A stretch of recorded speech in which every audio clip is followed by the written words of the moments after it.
People always say family is where the storm stops, but for me, the hurricane started right inside my own home when my blood relatives threw me into the freezing dark. 10 years ago, I lost everything overnight, abandoned by my parents for a crime I never committed. They had no idea the seed they buried back then would grow into an unstoppable force. Today, they are standing in my shadow, desperately begging for survival. Hello, everyone. Before today's story begins, we'd like to share a quick message. YouTube recently removed our monetization, cutting off our income. If you enjoy this story, we humbly ask for just $1 to help pay our staff so they can make a living and keep creating for you. Thank you for saving us. Now, let's begin the story. My name is Savannah Hicks. I was 19 years old when my entire universe collapsed. It was the dead of winter in the affluent suburbs of Boston, Massachusetts, the kind of bitter, bone-chilling cold that slices through your clothes and settles deep into your chest. But the weather was absolutely nothing compared to the freezing ice inside my childhood home. The screaming had started right after dinner. My older brother, Preston, stood in the center of the living room, waving a thick stack of printed server logs and financial records. He was the chief executive officer of our family's financial consulting firm, a highly lucrative position handed to him on a silver platter by our father right after he graduated. Preston was the golden boy, the untouchable heir who could simply do no wrong in their eyes. I was just the college student interning at the company, working 50 hours a week trying to earn my keep and prove my worth to parents who barely looked at me. "She took them!" Preston yelled, his face twisted into a mask of righteous fury that he faked so perfectly. Savannah bypassed the secure firewall protocols and downloaded our high-net-worth clients' most confidential financial portfolios. She was planning to sell them to our biggest competitors for hundreds of thousands of dollars. I stood there in the center of the Persian rug, absolutely paralyzed, shaking my head violently. "No, I swear, I did not do it. I do not even have the administrative access codes to that server. You know I do not. Preston!" I looked at my parents, Arthur and Beatrice, expecting them to defend me, expecting them to at least ask for a shred of proof, a digital footprint, or suggest an internal investigation. Instead, my father's face was an impenetrable stone wall. He did not ask a single clarifying question. He did not look at the printed logs. He only looked at Preston, and then he looked at me with a disgust so profound it made my stomach drop to the floor. "Arthur, our reputation." My mother, Beatrice, whispered, clutching her expensive pearl necklace. "If the executive board finds out our own daughter is a corporate thief, we will lose absolutely everything. The ensuing scandal will ruin the family name and destroy our stock value. She is no longer a part of this family," my father declared. His voice was completely devoid of warmth or hesitation. "Pack your things, Savannah. You have exactly 15 minutes before I call the police and have you arrested for trespassing." "Dad, please," I begged, hot tears streaming down my face, dropping onto the hardwood floor. "You have to believe me. Preston is lying to you. Why would I steal from our own company? I have nowhere to go." "Do not ever call me Dad again," he snapped, pointing a trembling finger toward the hallway. "Get out of my house." 15 minutes later, the heavy oak front door was wrenched open. The freezing winter wind howled into the grand foyer. My father grabbed my cheap canvas suitcase and hurled it down the front stone steps. It hit the icy pavement, bursting open and scattering my sweaters, jeans, and college textbooks across the dirty snow. I stumbled out after it, pushed forcefully by the very hands that had once held me as a baby. The heavy wooden door slammed shut behind me with a final, deafening thud. The deadbolt lock clicked. I was locked out, disowned, completely erased from their lives in a matter of minutes. I scrambled on my knees to gather my belongings with freezing, bare fingers. As I zipped up the broken suitcase, I heard the porch door creak. Preston stepped out into the freezing night, wearing his tailored cashmere coat. He looked down at me from the top step, and the fake, righteous anger from the living room was entirely gone. In its place was a chilling, triumphant smirk that made my blood run cold. "You should have known better than to think you ever mattered here," Preston sneered quietly, ensuring our parents could not hear him. He reached into his coat pocket, pulled out a crumpled $20 bill, and flicked it down at me. It fluttered through the frosty air and landed in a pile of dirty street slush. Take that. Buy yourself a hot coffee. It is going to be a long, miserable life for you. Savannah, a pathetic thief with no degree, no family, and zero future. He turned around and walked back inside, leaving me alone in the biting dark. I grabbed the broken handle of my suitcase and began to walk. The wind whipped my hair across my wet face, stinging my cheeks like tiny needles. I walked for 2 solid hours through the quiet, affluent neighborhoods. The streetlights cast long, lonely shadows on the fresh snow. My toes were completely numb inside my thin boots, and my lungs burned with every single breath I took. I dragged myself to my Uncle Robert's house, a few miles away across town. I knocked on his heavy front door, shivering violently. When he finally opened it, his expression was already hardened with anger. "Arthur called me," Uncle Robert said, firmly blocking the doorway with his body. "We all know what you did. Savannah, you are a complete disgrace to this family. Do not ever come here again." He shut the door right in my face and locked it. I dragged my suitcase to my cousin Sarah's house next. She did not even bother to open the door. She just shouted through the living room window to go away before she called the local police. My father had made absolutely sure of my isolation.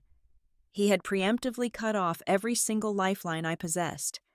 He had poisoned the entire extended family against me within a single hour.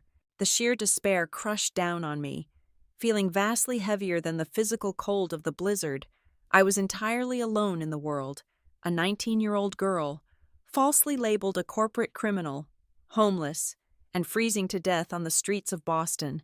I kept walking blindly until I reached an abandoned bus stop on the dark edge of town. The wooden bench was covered in a thick layer of ice, but my trembling legs finally gave out. I collapsed onto the freezing wood, pulling my thin autumn coat tightly around my shivering shoulders. I reached into my pocket and pulled out my phone. The battery icon flashed red at 2%. There was no one left to call. No friends who would dare cross the powerful Arthur Hicks. No homeless shelter nearby that I knew of. I closed my eyes, letting the cold tears dry into tight tracks across my cheeks. The crushing exhaustion was pulling me under rapidly, and a dull, heavy numbness started to spread from my fingertips through my limbs. I honestly thought my spirit was entirely broken. I thought I would just sink right there onto the hardwood floor and never find the strength to get back up. Suddenly, the absolute silence of the winter night was pierced by a sharp, loud electronic ringing. My eyes shot open. I looked down at my hands. The phone screen was badly cracked, but it brightly illuminated the dark, empty bus stop. It was ringing. The caller identification showed an entirely unknown number.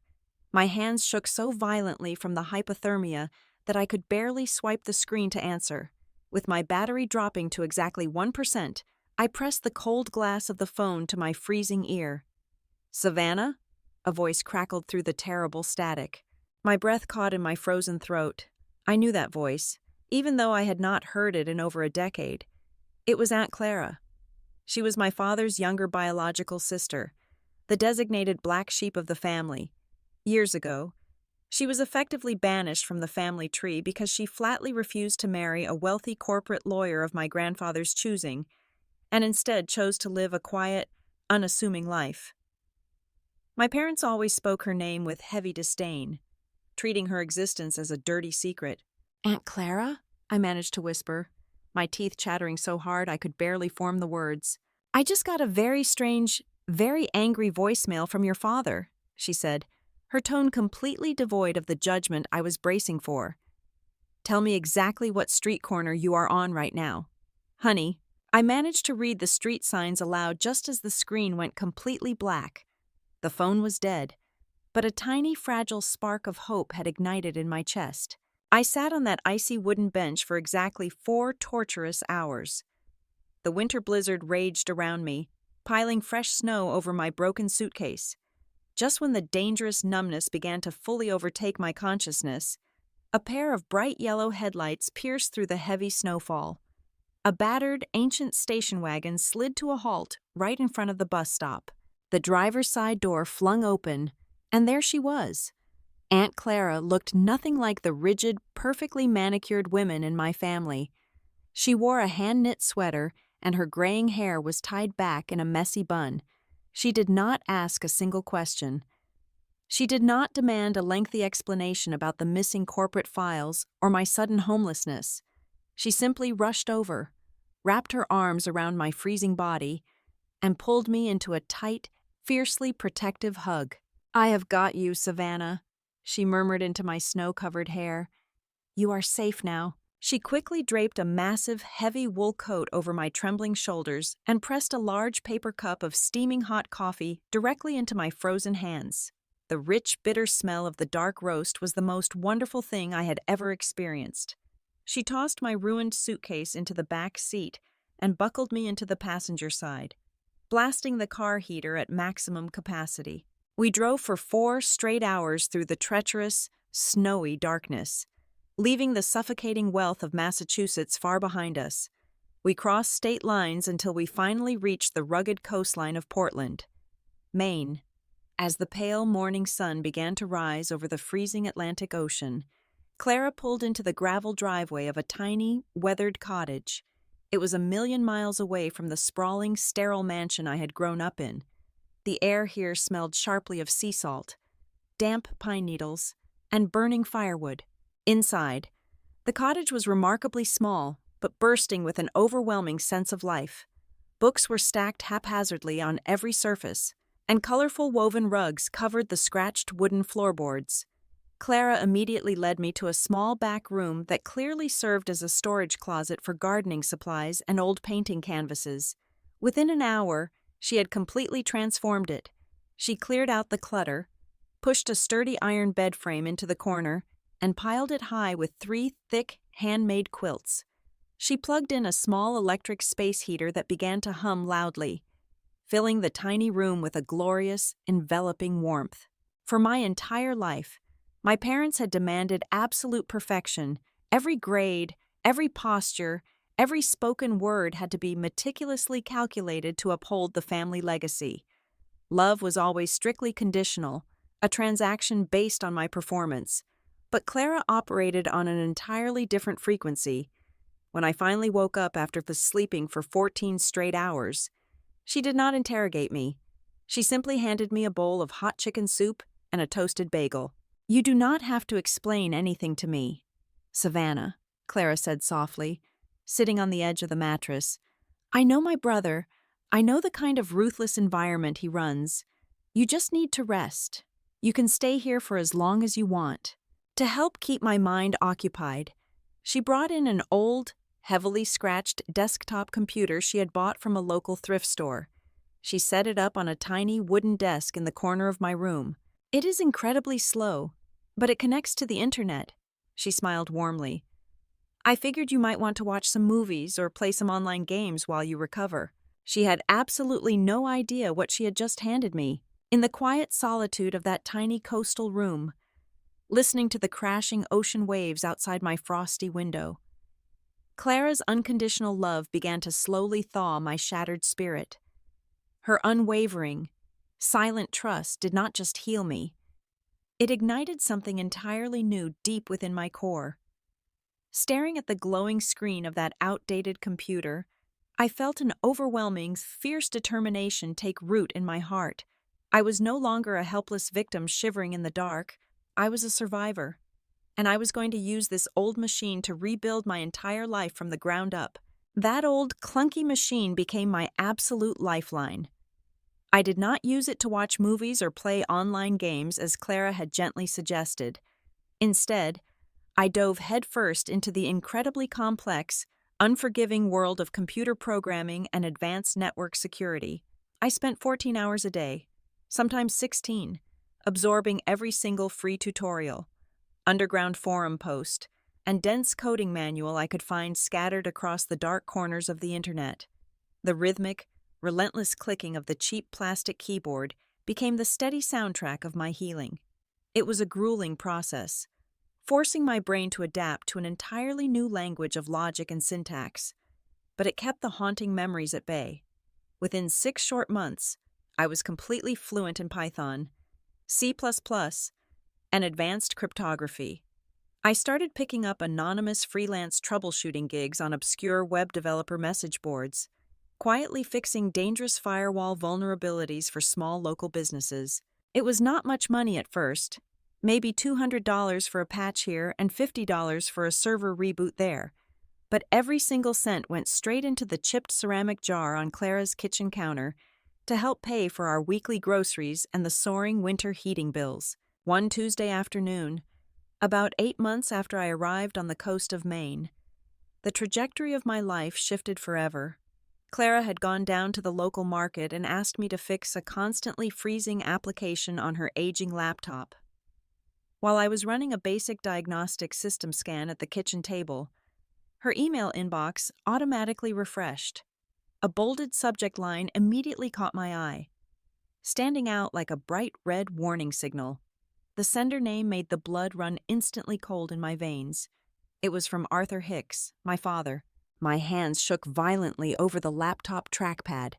I knew it was a massive invasion of Clara's privacy, but an overwhelming instinct compelled me to click open the message. The text was short, vicious, and undeniably his authoritative voice. "Clara, I am giving you exactly one final warning." The email read, "I know you took the thief in. If you do not throw Savannah out onto the street by the end of this month, I will call the bank and legally sever your access to the family trust fund that father left you. You will not see a single penny of your $2 million inheritance. You will die entirely broke. Choose wisely." I sat there in the quiet kitchen, utterly paralyzed, staring blankly at the glowing screen. I checked the digital timestamp at the top of the message. The email was dated exactly 1 week after Clara had rescued me from that frozen bus stop, and she had never said a single word about it to me, not a whisper, not a heavy sigh. She had quietly surrendered $2 million, her entire financial safety net for her old age, just to keep a solid roof over my head. The crushing weight of her silent, immense sacrifice hit me like a speeding freight train. She had chosen a broken, homeless teenager over an absolute fortune. A hot, blinding, entirely consuming rage ignited deep in my chest. It burned away the last remaining shreds of the terrified 19-year-old girl I used to be. They had successfully destroyed my life, and now they were actively attempting to destroy the only person in the world who had shown me genuine grace. That was the exact moment the heavy grief finally transformed into a sharp, lethal weapon. I wiped the tears from my eyes, gently closed Clara's laptop, and marched straight back to my tiny converted storage room. I booted up my customized workstation. It was time to find out exactly what happened on that freezing winter night. I initiated a highly covert proxy chain, deliberately routing my internet connection through multiple encrypted proxy servers across Europe and Asia to completely mask my physical location. I was going back into the belly of the beast. I targeted the primary financial firm's legacy database servers. Because my brother Preston was notoriously lazy and arrogant, I banked heavily on the fact that he had not bothered to update the core security architecture since the day I left. I was absolutely right. It took me exactly 3 hours and 45 minutes to exploit a forgotten backdoor vulnerability in their main administrative system. The formidable digital walls of my family's corporate empire crumbled silently on my computer screen.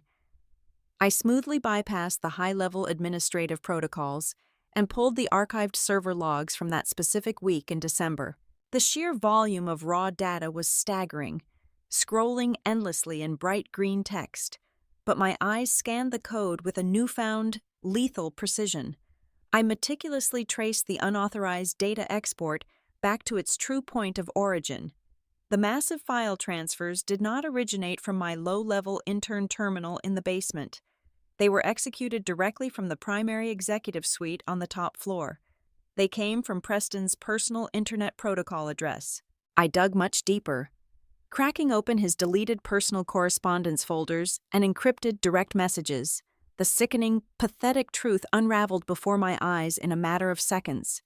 Preston was not the perfect, brilliant corporate prodigy my parents foolishly believed him to be. He was drowning in massive, insurmountable offshore gambling debts. He owed over $800,000 to a very dangerous, unforgiving underground sports betting syndicate.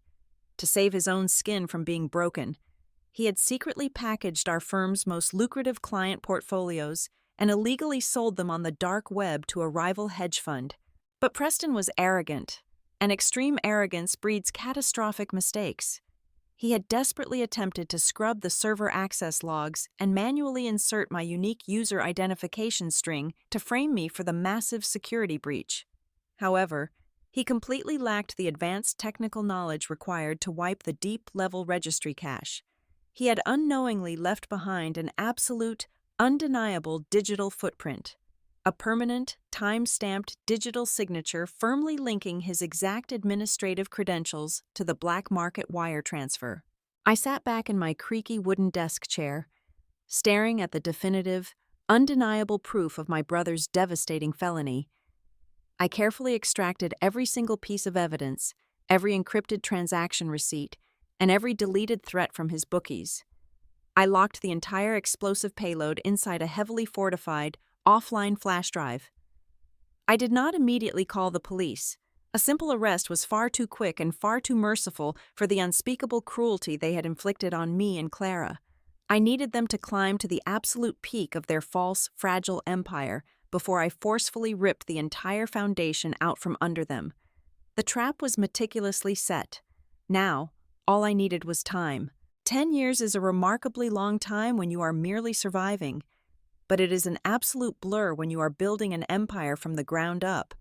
From that drafty converted storage closet on the freezing coast of Maine, I forged Quantum Vanguard Solutions. It certainly did not happen overnight. It required thousands of sleepless nights, an ocean of caffeine, and a relentless, burning drive that never once flickered. I started by patching small business firewalls, and step by step, I evolved into hunting international cyber syndicates. Today, my company is the most feared and heavily respected cybersecurity conglomerate in the United States of America. We secure the national energy grids, protect the biggest global banks, and shield the untouchable billionaires. Despite owning a company valued at multiple billions of dollars, I absolutely refuse to put my face on the glossy covers of business magazines. I let my charismatic chief executive officer handle the relentless daily media circus, the flashy press conferences, and the endless investor dinners.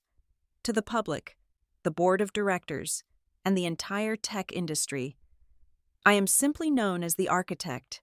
I am an anonymous, untraceable founder operating entirely in the comfortable shadows.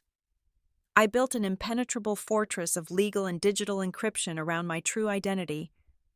My family always prioritized superficial appearances and empty public reputation above all else.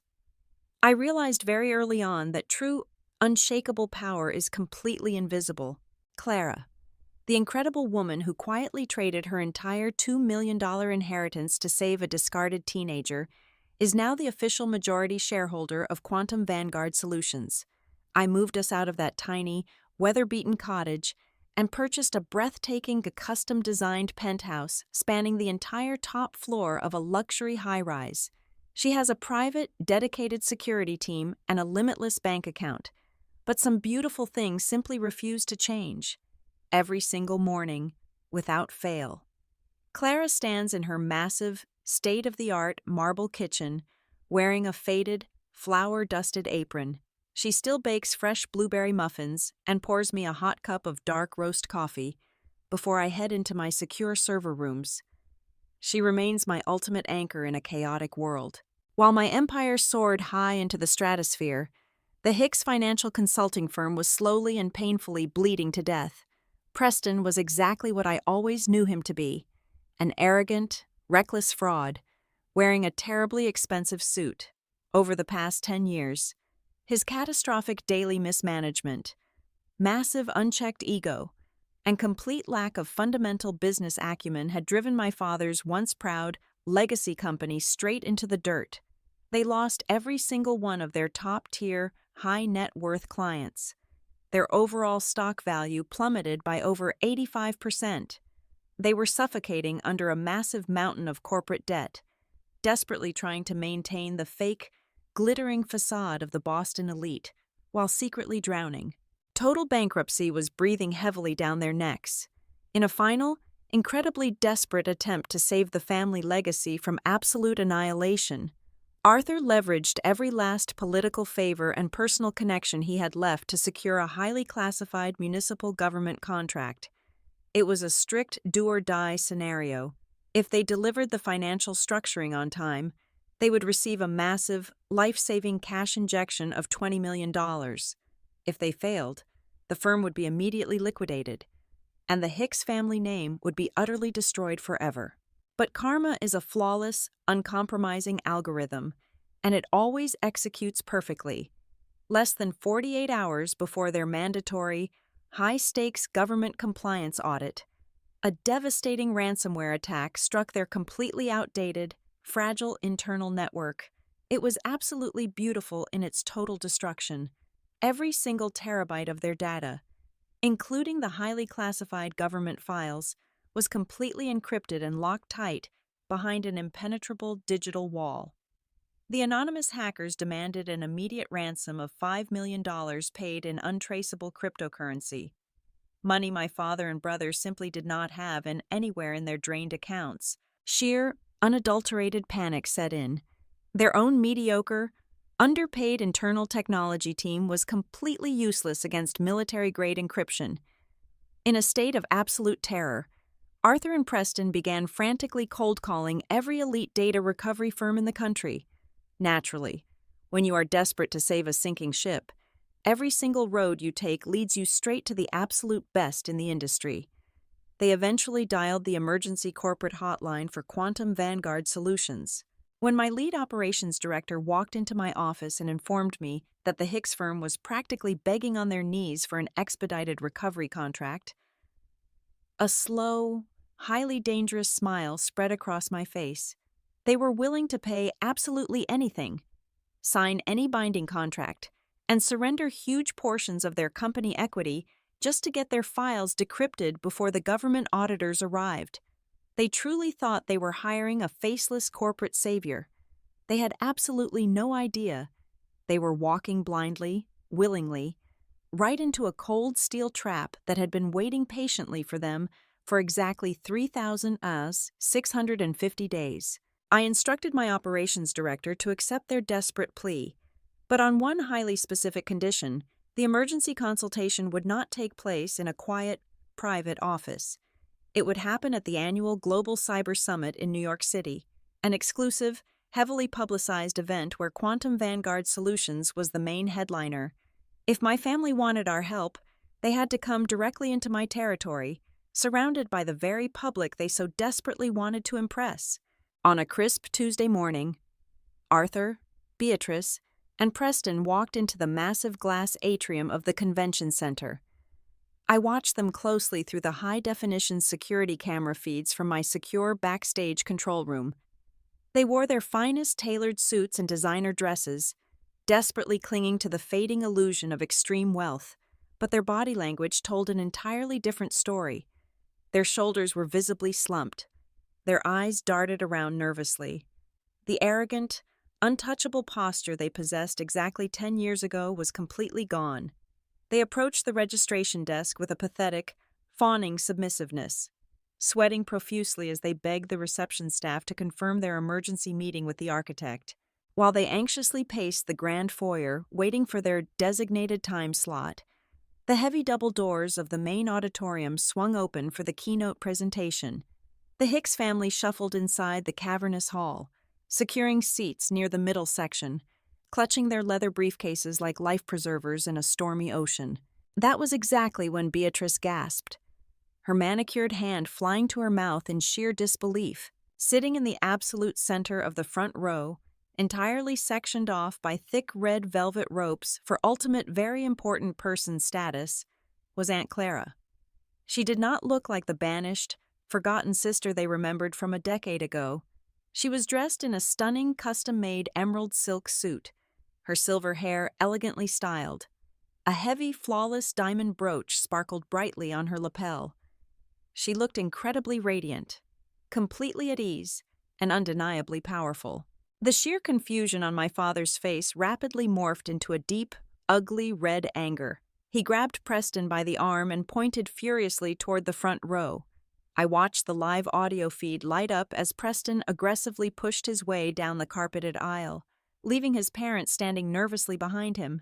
He marched straight up to the velvet rope, his face twisted in that familiar, nasty sneer I remembered so vividly from that freezing winter night. "What in the absolute world are you doing here, Clara?" Preston hissed, his voice echoing slightly in the partially filled auditorium. "Did you seriously sneak into an exclusive corporate event just to get a free lunch? You are an absolute embarrassment to our name. Look at you, wearing fake jewelry and pretending you belong with the global elite." Clara did not flinch.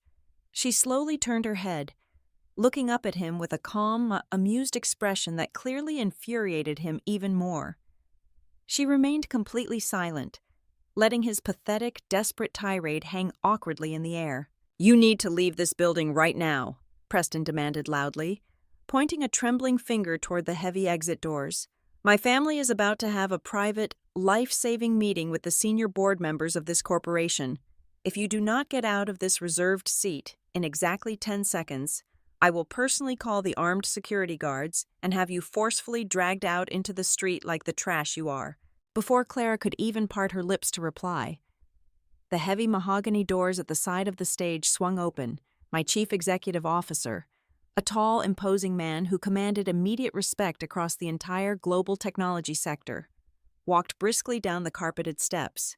He was flanked by 3 senior vice presidents and a highly trained personal security detail. Preston immediately puffed out his chest, attempting to look tall and authoritative.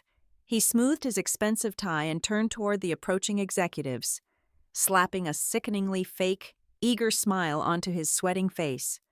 "Ah, gentlemen, I am Preston Hicks. We have an emergency consultation scheduled for today. I am so terribly sorry about this ragged woman sitting here. She is an estranged, unstable relative who clearly sneaked past your perimeter checkpoints. I was just ordering her to leave your prestigious event so we could conduct our business." The chief executive officer did not even acknowledge Preston's outstretched hand. He completely ignored my brother, stepping cleanly around him as if he were an invisible piece of furniture.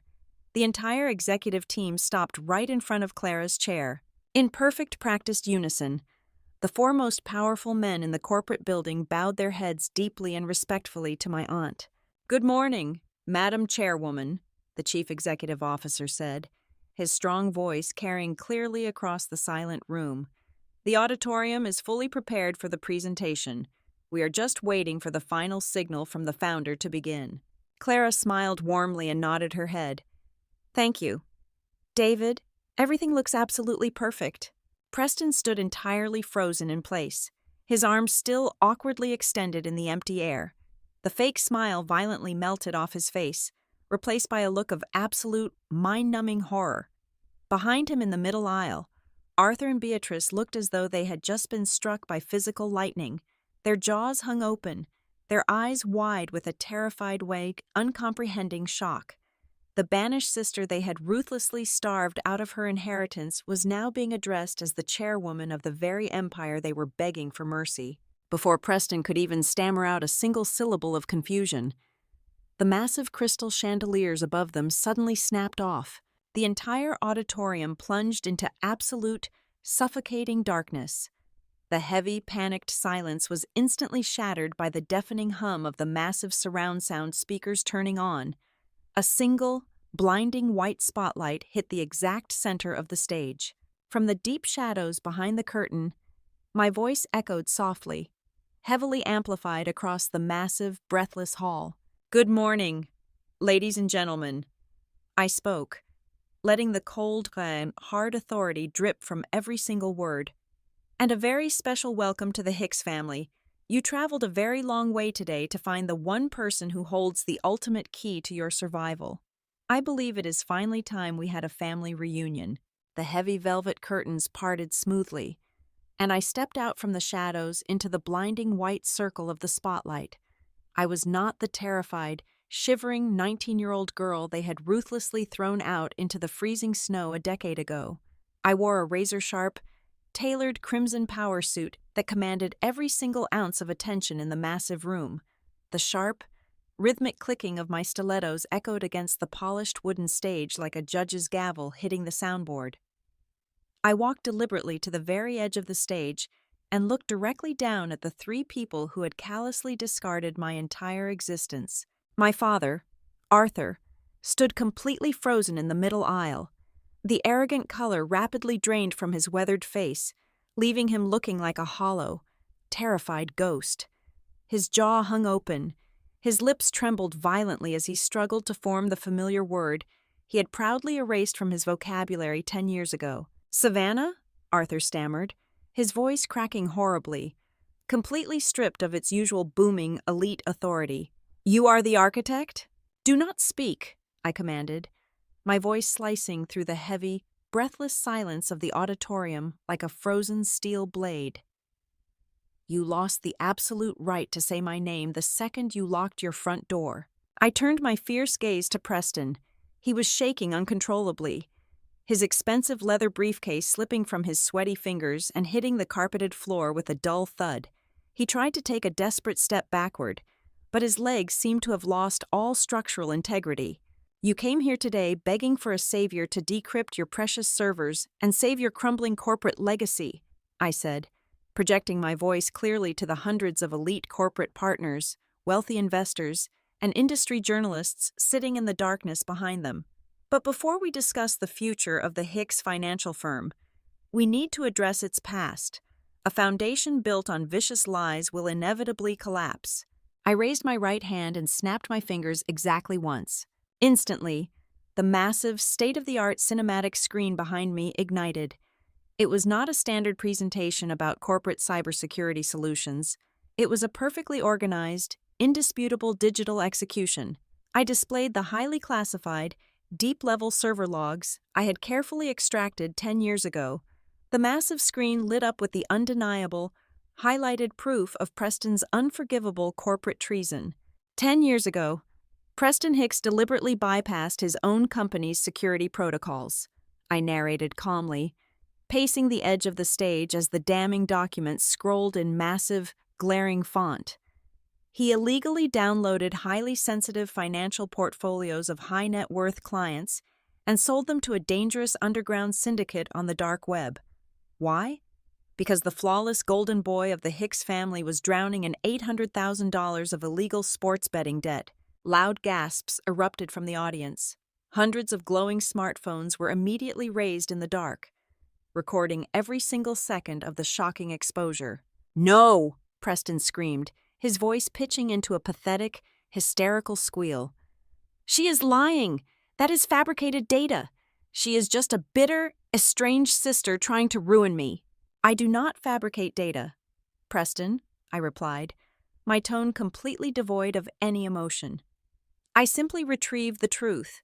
On the screen right now is your exact Internet Protocol address, your personal administrative login credentials, and the encrypted wire transfers hitting your secret offshore account in the Cayman Islands. You cowardly framed me to save yourself, and our parents enthusiastically helped you bury me to protect the fragile family reputation." I paused, letting the crushing, suffocating weight of the absolute truth settle over the room. But there is a major difference between the crimes of a decade ago and the reality of today. I continued, staring dead into his terrified, widened eyes. Today, corporate espionage and selling government-adjacent financial data carries a mandatory federal prison sentence, and if you think you can simply walk out of this building, you should know that I forwarded this entire unredacted portfolio to the Federal Financial Crimes Division exactly 2 hours ago. In fact, if you turn around, you will see them waiting for you. Preston whipped his head toward the heavy glass doors at the back of the auditorium. 4 federal agents in dark windbreakers were standing silently in the foyer, their gold badges gleaming brightly under the red exit signs, holding heavy steel handcuffs. Preston's knees completely buckled. He let out a loud, wretched sob and collapsed entirely onto the floor, pulling his hair in sheer, unadulterated panic. The untouchable air was finally broken, stripped of his fake armor, and exposed as a pathetic criminal in front of the entire financial world. Suddenly, Beatrice rushed forward, pushing aggressively past my paralyzed father. Hot tears streamed down her heavily powdered face, entirely ruining her expensive makeup. She grabbed the edge of the wooden stage, looking up at me with absolute, pitiful desperation. "Savannah, please," my mother wailed, her voice echoing miserably across the room. "We are your family. We share the exact same blood. You cannot do this to us. You cannot let your father's legacy die, and you cannot send your only brother to a concrete cell. Have some mercy on us." I looked down at the woman who had coldly watched me get thrown into a deadly winter blizzard without shedding a single tear. I felt absolutely nothing. No pity, no lingering sadness, just an immense, cleansing sense of closure. "Blood means absolutely nothing when it is left to freeze in the snow," I stated calmly, repeating the harsh, unforgettable lesson they had taught me. 10 years ago, when you threw me onto the icy pavement for a crime I did not commit, you told me I needed to learn the harsh reality of facing the consequences of my actions. You said you were simply helping me learn how to take responsibility. Well, Mother, I am just returning the favor. It is time for you to take responsibility. I looked over at Arthur, who was staring blankly at his polished shoes, completely hollowed out by the total, catastrophic destruction of his life's work.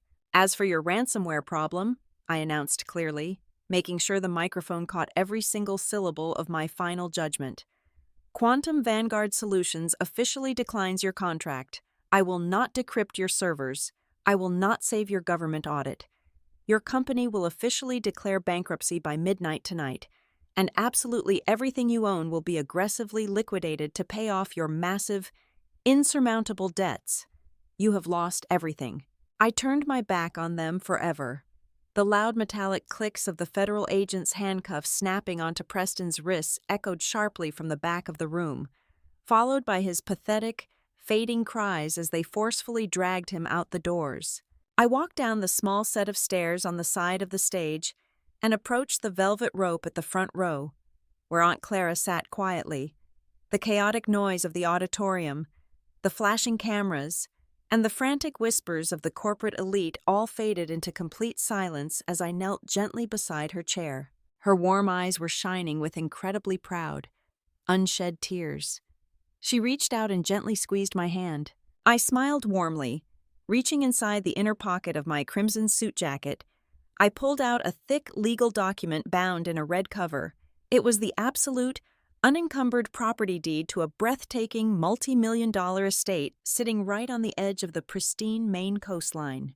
I placed the heavy deed directly into her hands and stood up, facing the hundreds of breathless spectators who were watching this intimate moment. "People often say that family is simply defined by the people who brought you into this world," I declared, my voice ringing with a fierce, unwavering pride. "But they are entirely wrong. Family is the person who drives 4 hours through a blinding, freezing winter storm to pull you out of the dark. Family is the person who silently sacrifices everything they have just to keep you safe." I placed my hand gently on Clara's shoulder. "This remarkable woman is Clara," I announced loudly, sealing the legacy of the only person who truly mattered, and she is the only real family I have ever had. Thank you so much for listening to today's story. We hope you enjoyed it. As an ad-free channel, your support is what keeps us alive. Please support Maya Revenge Stories with just $1 via the QR code on the screen, or click the link in the description box or pinned comment. Also, we'd love to connect with you. Please leave a comment telling us which city or state you're listening from. Thank you for standing with us, and see you in the next stories.